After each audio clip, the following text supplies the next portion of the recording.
Terima kasih untuk kesempatan yang diberikan kepada saya. Sebelumnya, perkenalkan nama saya Martulus Simbolon dengan NIM 11.44042. Pada kesempatan kali ini, saya akan menjelaskan praktikum pertama pada sistem operasi untuk judul itu adalah manajemen proses Linux. Untuk teman sekelompok saya itu adalah Alison Paulus Manis dan Ripaldi Syahan. Nah, untuk yang pertama itu diberikan kode pemrograman seperti ini. Nah, kode pemrograman ini adalah sebuah sebuah komentar yang dalam bahasa C dimulai dengan strip baru bintang, diakhiri dengan bintang strip. Ini adalah menandakan sebuah komentar. Nah, selanjutnya untuk pada baris 3 dan 4 itu terdapat dua hit library, dimana ini mengandung dua pernyataan include, dimana itu digunakan untuk menyertakan file header itu standar.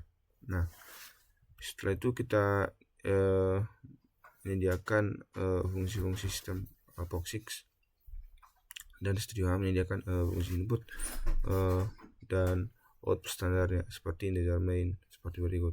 Nah, selanjutnya kita ada line 6 untuk menandakan awal dari fungsi si main itu. Nah, dari integer main yang merupakan bagian dari fungsi utama yang akan dieksekusi saat program dimulai. Nah, baru ada kita menampilkan get PID-nya ke layar. Nah, ketika kita coba melakukannya di Ubuntu kita, maka seperti ini. Misalnya gcc minol cetak pit cetak pit.c, maka kita buat sekali lagi itu .cetak pit. Nanti hasilnya adalah dari proses ID yaitu 7336 ketika dicoba, dan ID proses ID-nya itu 4206. Nah, yang pertama itu yang perlu dijelaskan itu seperti yang disini adalah menjelaskan perbedaan antara getPID dengan getPID. Nah, untuk seperti yang kita tahu bahwa getPID itu mengambil ID itu di proses kita saat ini, dan getPID itu mengambil ID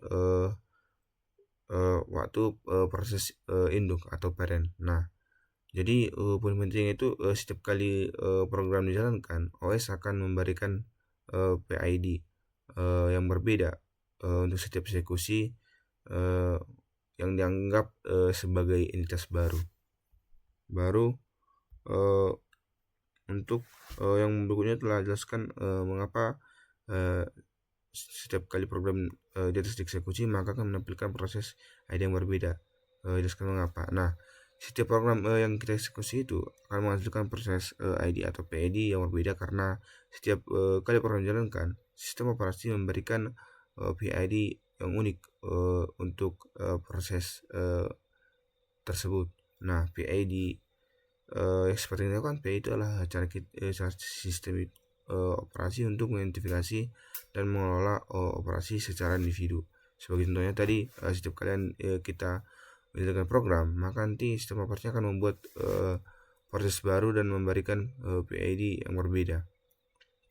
Yang kedua itu adalah kodenya seperti ini. Kita juga baris pertama itu memberikan file standar bahasa C, di mana setelah ala untuk mendapatkan akses ke sistem fungsi, dan setelah fungsi untuk output standar seperti ini.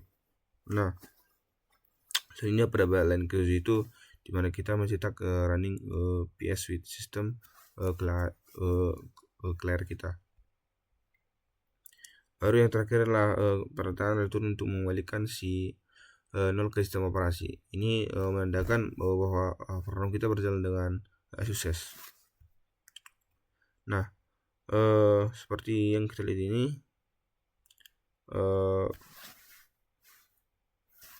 kita melihat ada sebuah pertanyaan di sini. Mana pertama itulah tunjukkan proses mana yang menjalankan proses PSXL dengan menandai ID sebagai proses induk. Nah, jawabannya kan pada kode pemrograman yang kita lihat di sini. Nah, proses menjalankan PSIX itu adalah proses utama si ID dengan PID induknya seperti di sini. Nah, baru untuk kode yang ketiga itu kita juga sama menampilkan pada line ke-7 kita menampilkan pesan running PS with Excel CP. Dan untuk ketika kita membuat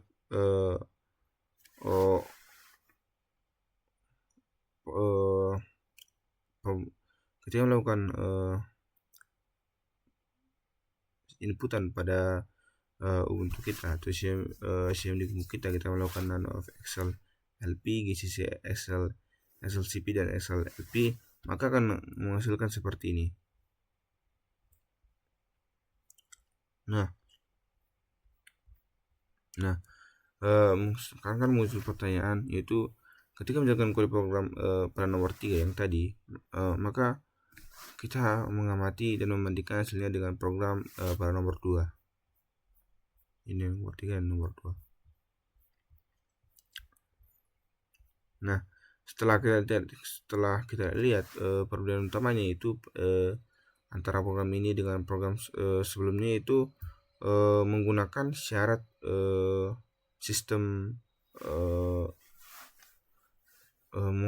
syarat sistem. Nah, inilah menggunakan XL family, dan program saat ini digantikan oleh program baru yang dijalankan dengan perintah yang diberikan.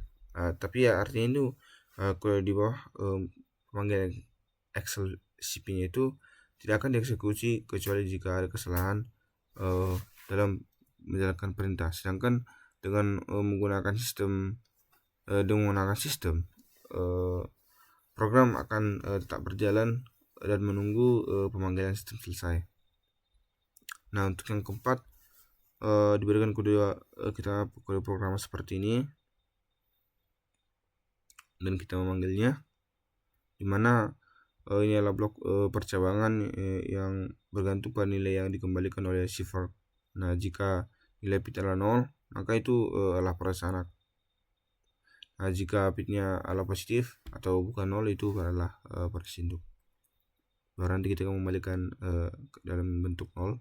Nah, kita mencobanya dalam untuk kita tinggal membuat gadget for 3 for 3.c dan for 3, maka akan menghasilkan seperti nanti keluarannya. Nah, pertanyaannya adalah eksekusi program nomor 4, amati hasilnya kemudian jelaskan hasil program tersebut. Proses manakah yang dijalankan pertama kali, apakah proses induk atau proses anak? Mengapa? Nah, seperti kita ketahui, ketika program dieksekusi, akan membuat salinan si proses yang dijalankan dari titik di mana fork dipanggil. Nah, ini akan menghasilkan dua proses terpisah, yaitu proses induk dan proses anak. Nah, ini akan dijalankan di dalam kode blok yang namanya if else. Nah, yang bergantung nilai yang dikembalikan oleh si fork. Jadi jika nilai bit adalah 0, maka ini berarti ada proses anak, dan jika positif berarti bit menghasilkan proses induk. Nah, tapi kan seperti yang kita lihat, karena proses fork akan menghasilkan proses anak yang memiliki data salinan di dalam alamat induk seperti ini, maka baik proses induk maupun anak akan mencetak pesan yang serupa. Jadi proses anak akan mencetak PID dan PPID yang berbeda, karena ini memiliki PID yang berbeda dan PPID adalah proses induknya. Baru untuk yang kelima adalah kode program seperti ini. Kita juga menggunakan library ACS types.h, units.h, serial.h dan stylab.h, dimana kita juga di sini pada blok pada baris 15 di mana kita melakukan block switch yang bergantung pada nilai yang dikembalikan oleh si fork. Nah, baru ini adalah looping untuk mencetak pesan message sebanyak 5 kali nantinya. 5 kali untuk proses anak dan 3 kali untuk proses super saya.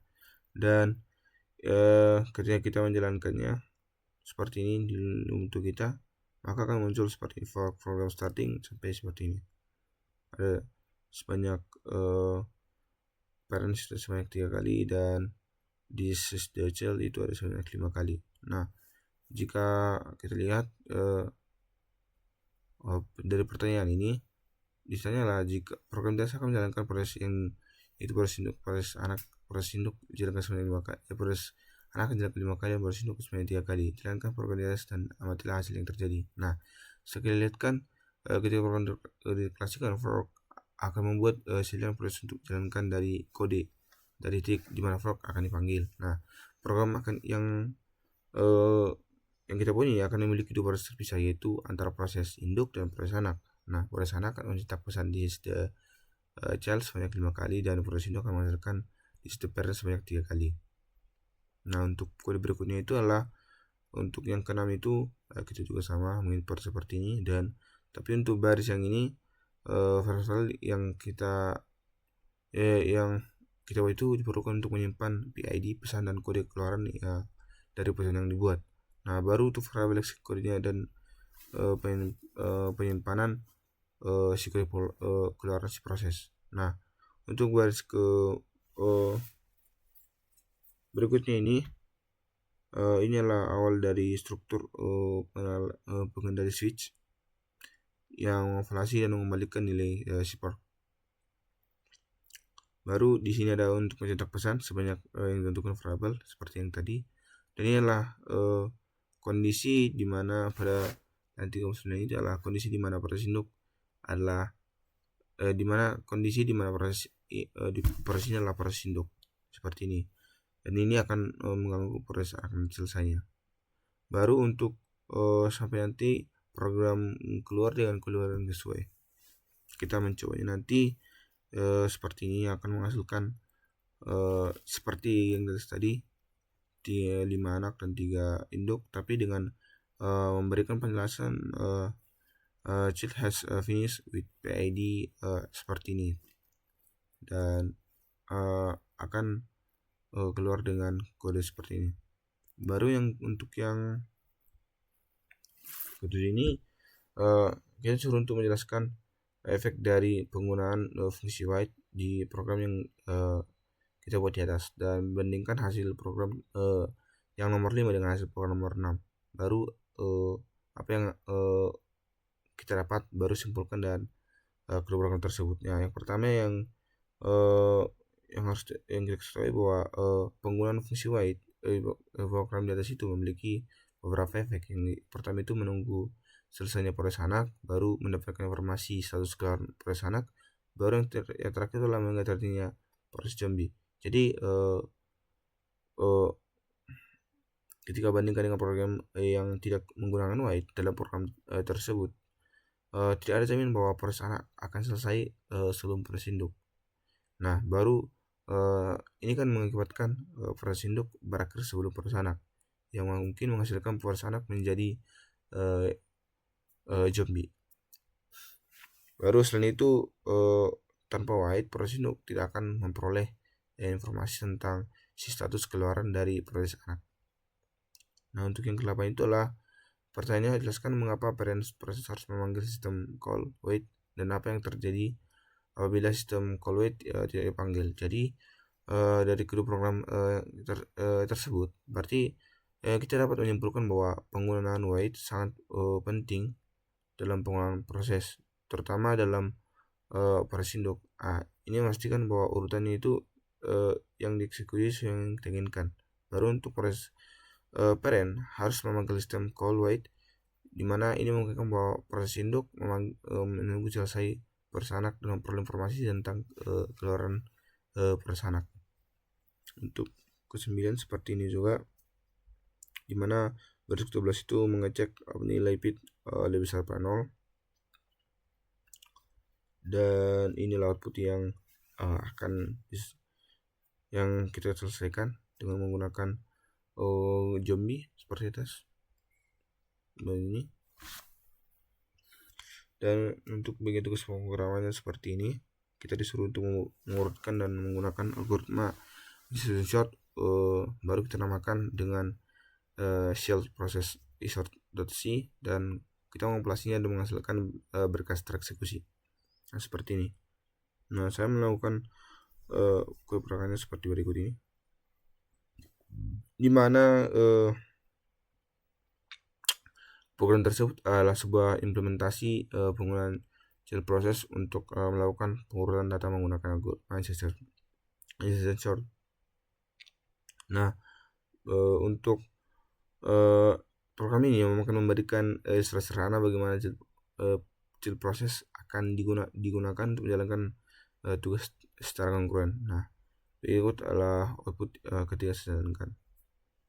Baru untuk soal terakhir itu kita suruh membuat proses induk untuk membuat eksekusi pewaris anak pada yang nomor 1 dan memberikan program sebagai parent process.c. Nah, akan saya buat seperti ini. Nah, untuk penjelasannya itu dalam proses anaknya itu nanti ada program menggunakan fungsi shell untuk menjalankan program shell process insert dan merupakan program terpisah untuk melakukan pengurutan data. Dan pembuatan shell process di mana kita menggunakan fungsi for dan eksekusi shell process, dan ini seperti ini. Pada ini kita melakukan proses baru menghasilkan pengurutan dan akan menampilkannya ke layar. Jadi sekian yang saya sampaikan. Terima kasih untuk pembimbingannya, dan semoga saya dapat berkembang lagi. Terima kasih.